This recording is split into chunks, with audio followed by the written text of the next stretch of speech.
Lavanya's life style ఈరోజు మీకు నేను ఎంతో టేస్టీగా ముక్కల పులుసు ఎలా తయారు చేసుకోవాలో మీకు నేను చూపిస్తున్నానండి. ముక్కల పులుసుకి మనకి ముఖ్యంగా చాలా సాంప్రదాయమైన పద్ధతిలో మీకు 11 రకాల కూరగాయలతోటి మనం ముఖ్యంగా పోలాల అమావాస్య రోజు అమ్మవారికి నైవేద్యంగా మనం ఈ కలగాయ పులుసు అని కూడా అంటూ ఉంటారు. కొంతమంది సత్తరం పులుసు అంటారు. ఈ విధంగా 11 రకాలు కానీ 9 రకాల కూరలు కానీ కలిపి ఈ ముక్కల పులుసు చేస్తూ ఉంటారండి. ఇంత మంచి రెసిపీ మీరు మిస్ కాకుండా చూడండి. చూసారు కదండి, ఇక్కడ ఈ విధంగా నేను 11 రకాల కూరగాయలని కట్ చేసుకుని పెట్టుకున్నానండి. అలాగే నెక్స్ట్ కరివేపాకు, అలాగే కొత్తిమీర, అలాగే గ్రీన్ చిల్లీస్, కారానికి సరిపడా గ్రీన్ చిల్లీస్. ఇక్కడ మనం వెల్లుల్లి ఉల్లిపాయ మాత్రం వాడమండి, ఎందుకంటే మనం నైవేద్యంగా చేసుకుంటున్నాం కాబట్టి. మామూలు అప్పుడు మనం చేసుకున్నాం అనుకోండి, చాలా చక్కగా మీరు వేసుకోవచ్చు, వెల్లుల్లిపాయ వేసుకోవచ్చు, ఉల్లిపాయ వేసుకోవచ్చు.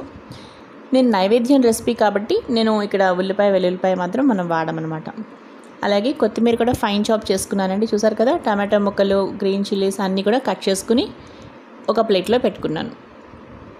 ఇప్పుడు నెక్స్ట్ చింతపండుని ఈ విధంగా నానబెట్టుకుని పెట్టుకున్నానండి వాటర్ పోసి. దాని తర్వాత మనం తీసుకున్న వెజిటేబుల్స్ అన్నిటినీ కూడా ఈ విధంగా పసుపు ఉప్పు వేసుకుని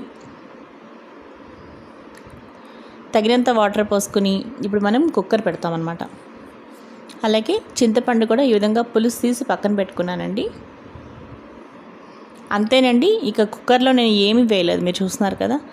జస్ట్ వెజిటేబుల్స్ వేసాను, అలాగే కొంచెం హల్దీ పౌడర్, కొంచెం సాల్ట్ వేసి విజిల్ పెట్టేశాను. నెక్స్ట్ ఇంకో ప్యాన్లో పోపు కోసం ఈ విధంగా నేను నెయ్యి వేసుకున్నానండి. కొంచెం జీలకర్ర ఎండుమిరపకాయలు వేసి పోపు పెట్టుకున్నాను. అలాగే కుక్కర్ కూడా విజిల్ వచ్చేసిందండి. చూద్దామండి, మనకి పులుసు చాలా బాగా రెడీ అయిపోయిందండి. మీరు మామూలు అప్పుడు కూడా చేసుకోవచ్చు అనమాట. ఇప్పుడు నేను నైవేద్యంగా చెప్తున్నాను కదా, ఇది రైస్లో కూడా చాలా బాగుంటుందండి, మీరు తప్పకుండా ట్రై చేయండి. అలాగే పోపు మొత్తం వేసేసుకుంటాం. అలాగే నేను ఇక్కడ పంచదార వేసుకుంటున్నానండి, మీరు కావాలంటే బెల్లం కూడా వేసుకోవచ్చు. ఇప్పుడు మనం చింతపండు పులుసుని కూడా వేస్తాం కదా, పోపు కూడా వేసేసాము. శుభ్రంగా కలుపుకున్న తర్వాత ఇప్పుడు మనకి పులుసు చిక్కదనం కోసం ఇక్కడ శనగపిండి అయినా వేసుకోవచ్చు. కొంచెం శనగపిండిని కానీ బియ్యపిండి కానీ లేదంటే కార్న్ఫ్లోర్ని కానీ ఒక 2 టేబుల్ స్పూన్ వాటర్లో కొంచెం మిక్స్ చేసి దాన్ని కొంచెం మనం అలా వేసుకుంటే, సిమ్లో పెట్టుకుని కొంచెం అలా కలుపుకుంటే పిండి ఇందులో పులుసు చిక్కగా ఉంటుంది. మరీ నీళ్ళలా కాకుండా మరీ గట్టిగా కాకుండా లైట్గా వేయండి. సో నేను కూడా ఈ విధంగా పొడి కొంచెం కలుపుకున్నానండి. నేను అయిపోయింది ఫ్రెండ్స్, చూసారు కదా, చక్కగా ఉడికిపోతుంది అనమాట. ఇది చాలా బాగుంటుందండి ముక్కల పులుసు.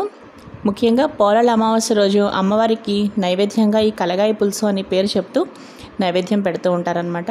మీరు మామూలు అప్పుడు కూడా చేసుకోవచ్చు అండి. అప్పుడు ఉల్లిపాయ వెల్లుల్లిపాయలు మీకు కావాలంటే అవన్నీ కూడా వేసుకోవచ్చు.